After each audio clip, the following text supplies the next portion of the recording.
Прямой эфир, телеканал Якутия-24. Это программа «Итоги дня». С вами Влад Давыдов. Здравствуйте. Смотрите далее.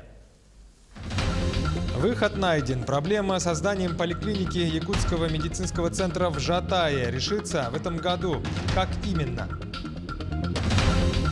Мечта вновь призрачная. Деревянный дом в самом центре столицы не вошел в программу переселения, хотя сказали, что его туда включат. Как так вышло, жильцы в отчаянии. Дальше больше. Компания «Колмар» в Нерюнгринском районе развивает производство. В Денисовской шахте заработало новое оборудование. Рак не приговор. Сегодня Всемирный день борьбы с раком. Организованы акции по профилактике этой болезни. «Мать Иисуса». Мирнинский театр работает над постановкой нового спектакля.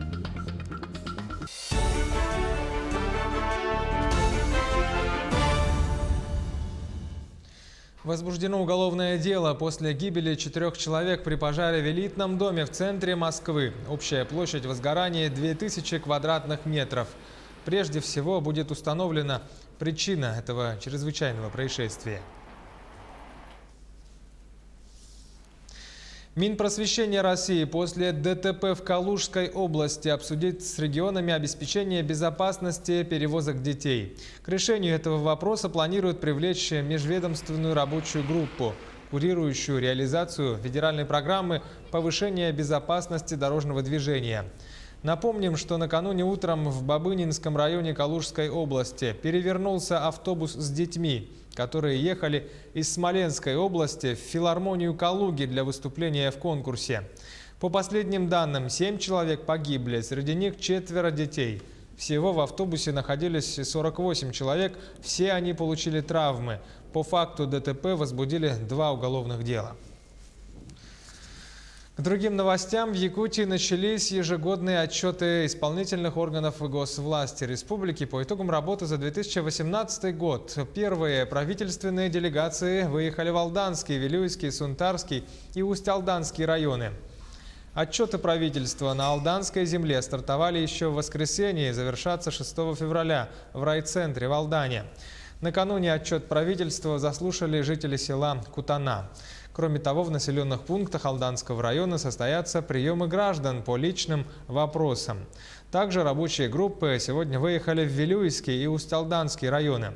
Напомним, в субботу 2 февраля на нашем телеканале был дан официальный старт отчету исполнительных органов госвласти. Впервые отчет состоялся в новом формате, в прямом эфире. Всего за время телемарафона поступило 304 вопроса от жителей республики. 2019 столкнулись с...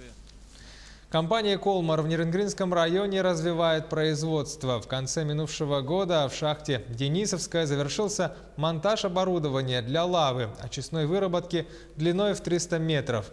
Этот комплекс предназначен для подземной добычи угля. Репортаж Тамары Игнатьевой.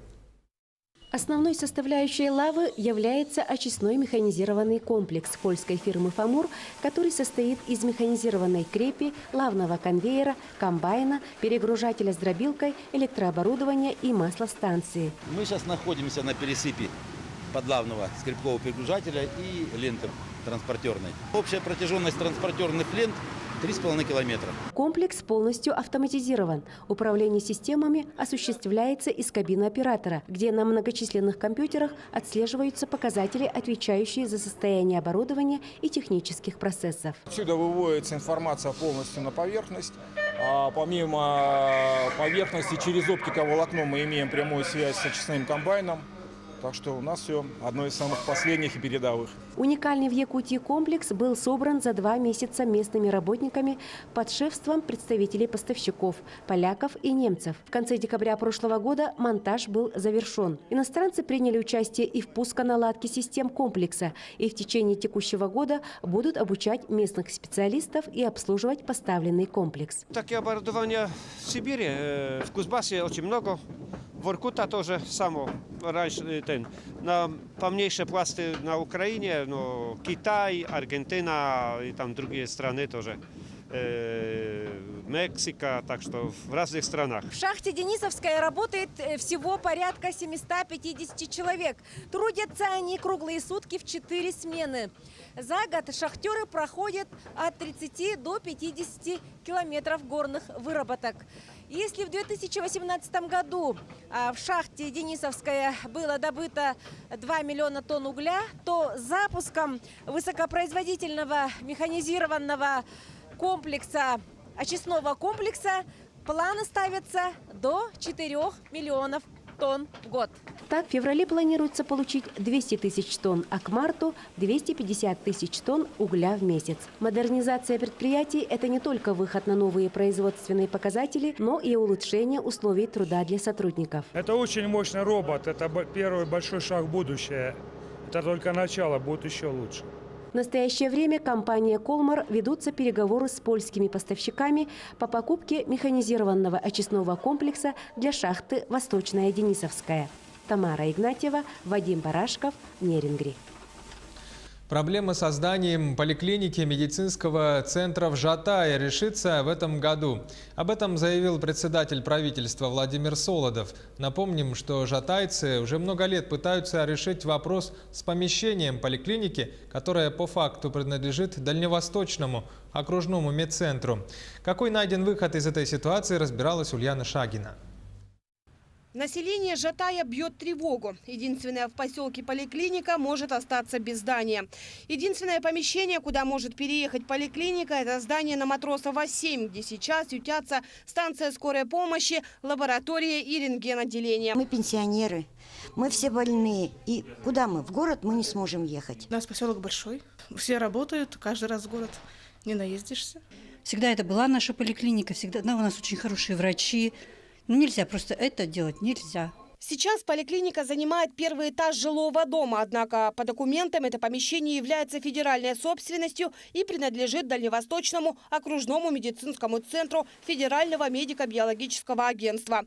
Именно его специалисты обслуживали раньше население Жатая, а в конце 2006 года, когда в поселке начало образовываться муниципальное здравоохранение, здания центра на безвозмездной основе были переданы Жатайской больнице. Всего таких зданий 5, 3 из них Дальневосточный центр через суд уже вернул себе. Причем все отобранные здания в поселке сегодня пустуют. И теперь на подходе поликлиника. Думаю, разумное решение будет найдено о том, что поликлиника была, я думаю, что она останется здесь. Потому что в любом случае, в первую очередь, мы должны думать о населении, а не каких-то там амбициях, кто, где и чья собственность. Сейчас поликлиника занимает 600 квадратных метров. Здесь принимают узкие специалисты, такие как офтальмолог, кардиолог, участковая служба, женская консультация и другие. Поликлиника закладывалась на 120 посещений в смену. В принципе, этот объем он полностью выполняется, и востребованность поликлиники есть. Когда мы общаемся с населением, мы это чувствуем. Кроме Жатая, Кангаласов и Тулагина к поликлинике прикреплено население еще нескольких близлежащих частных территорий сотов. Лучшее решение проблемы – строительство новой поликлиники. Очень огромное вложение потребуется на договорных отношениях. По крайней мере, это было бы выгодно финансово. Продолжать работу в этом здании. Сейчас руководство республики находится в интенсивном диалоге с Дальневосточным медцентром. Премьер правительства пообещал решить этот вопрос уже в этом году. Я считаю, что это классический пример такой проблемы надуманной, которую мы сами себе создали за счет того, что не смогли договориться между разными уровнями управления. Для меня приоритет ее решить.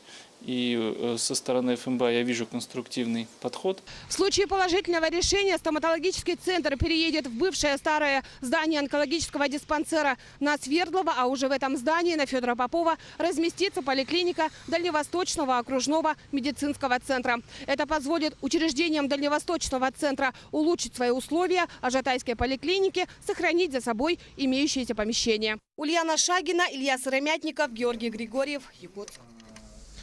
В Ленске в этом году будет реализовано несколько проектов по программе формирования городской среды. Благоустройство в нескольких дворах начали в прошлом году. Там отремонтировали и обновили детские и спортивные площадки. Заасфальтировали подъездные пути, заменили опоры линий электропередач. В этом году власти города планируют установить лавочки со встроенными клумбами, расширить парковку без ущерба зеленым насаждениям. А на детских площадках по Первомайской и Портовской появится безопасное резиновое покрытие. Как отмечают в управлении архитектуры города, большое значение в формировании комфортной городской среды имеет тот факт, что многие жители сами обращаются с разными инициативами. То есть, если жители активные, если они хотят, чтобы в их дворе появилось новое благоустройство, они участвуют в обсуждениях, тогда такие дворы мы включаем в эту программу. И появляются, к примеру, скамеечки, урны возле подъезда. Потом это все передается на содержание управляющей компании. Деревянный дом в самом центре столицы не вошел в программу переселения, жильцы в отчаянии. Эту историю мы освещали в конце прошлого года, рассказывали о том, в каком плачевном состоянии находится это старое здание. Тогда Департамент жилищных отношений Якутска сообщил, что дом все-таки вошел в этот список новой программы переселения, однако радость от этой новости длилась недолго. На днях стало известно, что дом остался за бортом спасательной программы переселения. Как так вышло и что делать гражданам дальше? Сюжет Саргаланы Захаровой.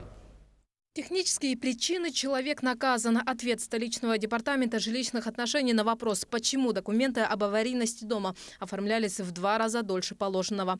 Комиссия составила акт 11 ноября 2016 года, а вот само распоряжение вышло только спустя 2 месяца после новогодних каникул. В данную программу переселения граждан из аварийного жилищного фонда включаются дома, признанные в период времени с 1 января 2012 года по 1 января 2017 года. Данный дом признан в установленном законном порядке аварийным лишь 10 января 2017 года. Жильцы возмущены. Из-за халатности ведомства они рискуют оказаться погребенными под завалами собственного дома. Здание вряд ли выстоит еще 5 зим. Ровно столько будет длиться новая волна программы переселения. А в прошлом году осенью у нас был стояк от печки, и он упал. ЖЭУ обращались, в Центральный округ обращались, везде мы обращались. Они даже нам не могут поставить подпорки, потому что нет полов. Все сгнило.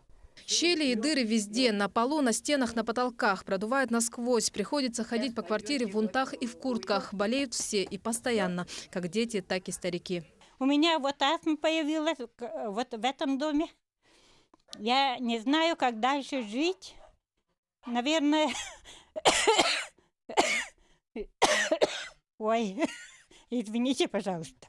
Новые квартиры обещали еще в 90-х, говорит Анастасия Винокурова. Но с тех пор даже предложений не поступало. Инвалид первой группы вынуждена доживать свой век в нечеловеческих условиях. От обиды женщина еле сдерживает слезы. Жду, когда у нас будет хотя бы хорошие условия, хотя бы я на несколько лет жила бы, как люди живут. Марилине Степановой и вовсе пришлось переехать на съемное жилье. После обрушения одной из несущих конструкций жить на 2-м этаже стало небезопасно. Другая соседка еще в декабре во время съемок попросила не заходить в центр комнаты. Под ковром дыра. Опомниться не успеешь, как окажешься на 1-м этаже. Жильцы уже устали кричать о своей беде. Власти лишь разводят руками. Признание дома аварийным признано в 2017 году, поэтому ничего сделать не можем. Дом уже многострадальный, так и так должен был быть снестись, но вот из-за таких вот казусов получается, что мы в пролете. Признание департаментом вины и наказание ответственного человека для жильцов – это уже не важно. Из списков дом вывели. Мечта о новом безопасном жилье вновь стала призрачной. Саргалана Захарова, Григорий Николаев, Якутск. Сейчас короткая пауза, меньше минуты. Оставайтесь с нами, смотрите во второй части программы «Итоги дня». Рак не приговор. Сегодня, 4 февраля, Всемирный день борьбы с раком. Организованы акции и флешмобы по профилактике болезни. «Мать Иисуса». Мирнинский театр работает над этой постановкой нового спектакля в Алмазном крае. Сагалган. Буддийский Новый год отметит бурятская община в Якутске.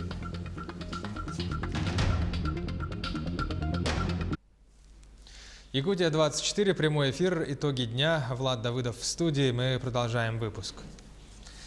4 февраля сегодня Всемирный день борьбы с раком. В России, по данным, по итогам 2018 года было выявлено 617 тысяч новых случаев онкологических заболеваний, что на 20 тысяч больше, чем в 2017 году. В День борьбы с раком традиционно проводят ежегодные акции, в том числе в Якутске. Сюжет Анастасии Даниловой. В Якутии рак ежегодно уносит жизни более 1000 людей. Каждый год выявляется более 2000 новых онкобольных. По этой причине Якутский городской диспансер проводит для жителей города акцию по профилактике рака. Я бы не сказал, что у нас смертность высокая.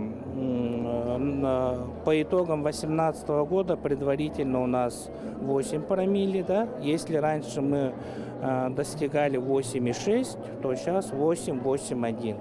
Поэтому вот те заложенные мероприятия, они дают свой эффект. Акция ежегодно проходит в здании Сахатеатра и собирает около 200 якутян. С 10 утра до часу дня жители столицы получают консультации от ведущих врачей, терапевтов, хирургов и онкологов. Также у них есть возможность пройти УЗИ и прослушать мастер-классы по диагностике заболеваний. Мне кажется, для них это очень удобно, когда вот в одном месте столько много узких специалистов, потому что во многих поликлиниках нашего города нет онкологов. Также они с собой приносят уже заранее подготовленные УЗИ-обследования, рентген. Они свободно подходят, консультируются, получают рекомендации. Как отмечают врачи, основной контингент – пенсионеры. По данным статистики, именно от 65 до 69 лет – самый опасный возраст, когда чаще всего заболевают опасным недугом. Хорошую рекомендацию врач дала, что сейчас идет год, мой год рождения как раз попадает под диспансеризацию. Я успела пройти УЗИ груди, не знаю, как правильно называется, и немножко расстроилась, результат не очень. Пойду к врачу, к лечащему, там, наверное, что-то назначат. Важное значение в борьбе с раком имеет профилактическая работа и раннее выявление болезни. Поэтому подобные полезные акции, по словам Минздрава, будут активно проводиться и в будущем. Анастасия Данилова, Джилустан Накентьев, Якутск. А в Алданском районе на учете у онколога состоят более 500 человек. Каковы шансы у людей в борьбе с раком? Какую профилактику надо вести, чтобы избежать коварной болезни? Сюжет Татьяны Вахниной из Алдана. Александр ожидает очереди на прием к онкологу. Анализы готовы. Вместе с заключением врача мужчина получит направление в Якутск. В последнее время настроение у Александра подавленное. Предположительный диагноз оптимизма не внушает. Я, допустим, медкомиссию прошел, у меня ничего не выявили. А через полгода вылезла. Вот сейчас это шишка на легком, онкологическая. А медкомиссию прошел, флюшка ничего не показала. Что является первопричиной, вызывающей рак? Однозначного ответа на этот вопрос нет. На учете у онколога состоят более 500 алданцев. В почти 200 случаев злокачественные образования были выявлены в прошлом году. Так, на первом заболевании у нас стоит это заболевание легких. Да? На втором месте у нас заболевание кишечника. Там отдел кишечника. На третьем желудок и на четвертом заболевание женских органов, да, там получается. Длительная слабость, непроходящая субфебрильная температура, боли неясного генеза, уплотнение под кожей, резкое похудание. При появлении подобных симптомов визит к врачу откладывать не стоит. Для профилактики посещать онколога и сдавать анализы необходимо не реже 1 раза в год. Обязательно надо регулярно проходить осмотры. И я думаю, что если бы мы будем заниматься профилактикой, то есть своевременно обращаться к специалистам, то и заболеваний будет меньше. Диагноз «рак» чаще ставится мужчинам. Нельзя не отметить, что заболевание имеет тенденцию к омоложению. Рак не всегда приговор. Чем ранее выявлена онкология, тем больше у человека шансов на исцеление и продление жизни. В таком возрасте уже 9-й десяток, и нужно будет ехать в Якутск на обследование, уточнить, есть ли онкология или нет, горло, допустим.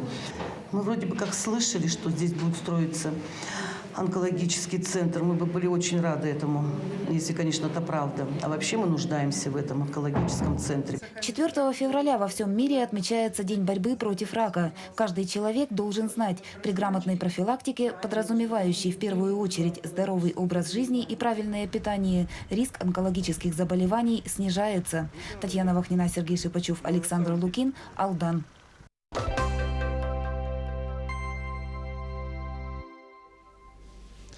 Коллектив Сахатеатра выступит в Южно-Сахалинске в рамках культурной программы первых зимних международных игр «Дети Азии». Артисты вылетят в Южно-Сахалинск 12 февраля.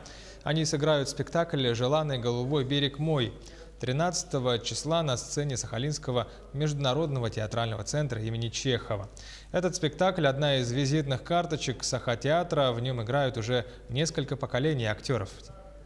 Получается так, что этот спектакль, лодка – это спектакль, образно говоря, объездив полмира, побывав на многих океанах, морях, впервые возвращается оттуда, откуда он родом. То есть Охотское море, очень большой выдающийся писатель, нивский писатель Владимир Санги дал сюжет Чингизу Айтматову. В результате этого появилась эта повесть «Бегущий к краям моря».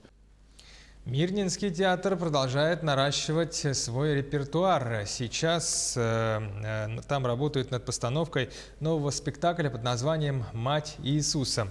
Рассказывает наш корреспондент в Алмазном крае Марфирина Алексеева. Это все равно, что если тащить за собой поводок от собаки, а собаки-то нет! Самый молодой профессиональный театр Якутии начал свою работу в 2008 году при финансировании правительства республики и акционерной компании «Алроса». На сцене Мирнинского театра ставят свои спектакли режиссеры из Москвы, Санкт-Петербурга, Якутска и других городов. На данный момент работать над новым спектаклем «Мать Иисуса» приехал режиссер из Якутска Карл Сергучев. Я верю в этот театр, я его знаю давно, я уже ставил с ним удачные спектакли. Стандартная схема отделяет зрителя от зала на десятки метров. То здесь зритель находится при возможности даже коснуться актера. То есть есть некие такие студийные формы, которые существуют где-то, как-то, что-то, но так, чтобы целиком весь был, ведь весь театр был погружен в такую форму, это, наверное, есть только здесь. И это хорошо. Даже завораживает. Сегодня в репертуаре театра более 50 наименований, постановки как классических, так и современных пьес. За последние годы почти в 3 раза увеличилось количество показов спектаклей, а количество зрителей увеличилось в 4 раза.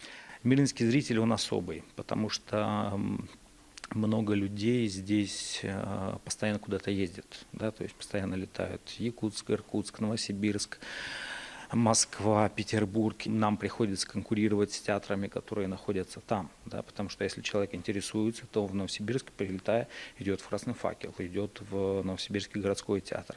А это очень сильный театр. И поэтому мирнинский зритель, он требовательный. Такие же уникальные и актеры, приехавшие с разных уголков страны, нашли свой дом здесь, в Мирном, в молодом театре. Кто-то где-то уже обжегшись сюда приехав, кто-то наоборот, для кого-то это первый театр и большие надежды вкладывает в него и затрачивается по-настоящему. И сам я когда-то, приехав сюда, я думал, ну все, это так, полгодика пересидеть и куда-то дальше. А видите, оказывается, уже 6-й год. В театре реализуются различные проекты. Арт-кафе, живая музыка и перформансы, знакомство с лучшими спектаклями театрального сообщества страны, читка пьес современных авторов. На данный момент провести мастер-класс актерам приехал известный преподаватель кафедры сценической пластики из Российского института театральных искусств Руслан Насибулин. Сейчас Мирнинский театр востребован не только в республике, но и в России. Выезжать на международные фестивали и занимать в них почетные места, к счастью, стало уже не редкостью. Марфирина Алексеева, Артем Алексеев, Мирный. Буддийский Новый год Сагалган отметит бурятская община в Якутске. Как местные буддисты готовятся к восточному празднику, в материале Дмитрия Тымырова. По буддийскому календарю Новый год Сагалган, что в переводе означает «белый месяц», будет отмечаться 5 февраля. И вот уже 4-й год подряд буддисты республики отмечают этот праздник в Датсане, который был открыт в 2014 году. Подготовка к этому празднику начинается за несколько дней до начала Восточного Нового года. Перед этим праздником мы всегда, как обычно, убираемся дома, готовимся, стряпаем наши традиционные блюда, бозы, бовы, белую пищу. И всей семьей мы всегда всегда готовимся к этому большому празднику. Но не только готовка и уборка, еще одно обязательное мероприятие – посещение Дацана. Именно здесь буддисты рассказывают божествам, как они прожили прошедший год и ставят цели на наступивший. В воскресенье был проведен ритуал Дукжуба. Это разжигался большой костер. Он делается для того, чтобы человек очистился, очищение от всего плохого, от всех скверных мыслей, чтобы человек чистый был. Мандалшива – один из молебнов. Этот ритуал способствует продолжительной жизни, благополучному разрешению рожениц и примирению семейных конфликтов. Вот сегодня, например, мы тоже пришли с супругой. Сегодня Бутудар, поэтому тоже вот последний день уходящего года тоже нужно прийти, послушать молитву, очиститься, с мыслями собраться, как можно сказать. Ну а самое главное мероприятие – молебен Цидор-Хамо. С этого и будет отмечаться наступление Сагалгана. Праздник в целом длится 15 дней и посвящается воспоминаниям о 15 чудесах, которые по преданию Будда совершил в индийском городе Шравасти. Дмитрий Тымыров, Павел Пахомов, Якутск. Это были итоги дня. Я, Влад Давыдов, с вами прощаюсь. Оставайтесь на канале Якутия-24 и будьте всегда в курсе.